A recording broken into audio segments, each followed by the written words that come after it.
বাড়িতে কোনো গেস্ট এলে কিভাবে চটজলদি ঝরঝরে পোলাও প্রেসার কুকারে বানানো যায় সেটা আমি আজকে দেখিয়ে দিচ্ছি। আর দেখুন আমি বানিয়ে নিয়েছি এখানে পোলাও, আর হাত দিয়ে দেখিয়ে দিচ্ছি এটা কতখানি ঝরঝরে হয়েছে। চলুন তাহলে অল্প সময়ে দেখে নিই কীভাবে ঝরঝরে পোলাও বানানো যায়। নমস্কার, আমি নয়না, আর আপনাদের সবাইকে নয়না জমে স্বাগত জানাই। চলুন তাহলে একেবারে সরাসরি দেখে নেওয়া যাক। গ্যাসের উপর বসিয়ে দিয়েছি একটা প্রেসার কুকার, আর এখানে আমি দিয়ে দিয়েছি 1 টেবিল চামচ ঘি। আপনারা চাইলে এখানে বেশি পরিমাণে ঘি অ্যাড করতে পারেন, আমি একটু অল্প পরিমাণেই ঘিটা দিলাম।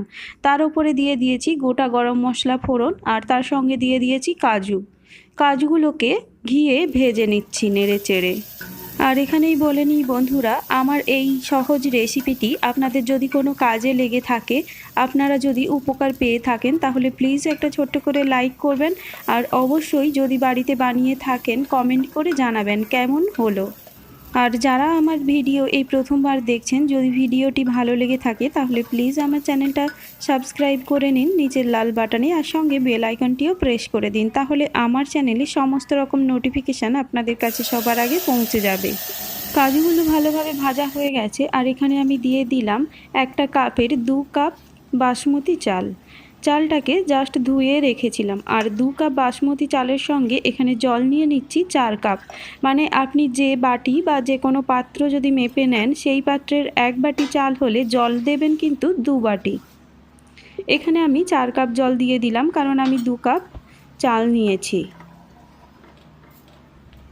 এবার এর সঙ্গে দিয়ে দিলাম 1/2 টেবিল চামচ পরিমাণে হলুদের গুঁড়ো। আরও দিয়ে দিচ্ছি এখানে কিশমিশগুলোকে ধুয়ে নিয়েছি।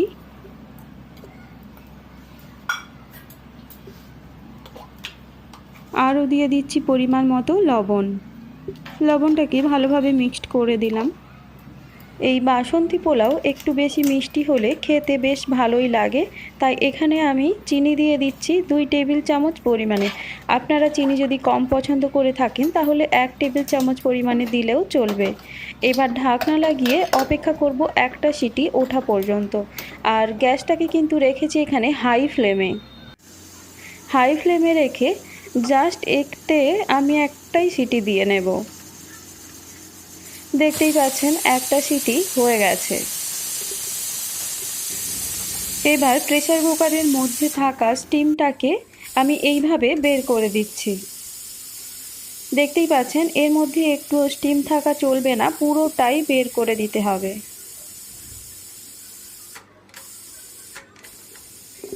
পুরোটা বের করে দেওয়ার পর এই অবস্থায় আমি একে রেখে দেব 10 থেকে 15 মিনিট। এটাকে সঙ্গে সঙ্গে খুলে নেব না। 10 থেকে 15 মিনিট পর দেখুন আমি খুলে দেখিয়ে দিচ্ছি। দেখতেই পাচ্ছেন কতটা ঝরঝরে হয়ে গেছে পোলাওটা।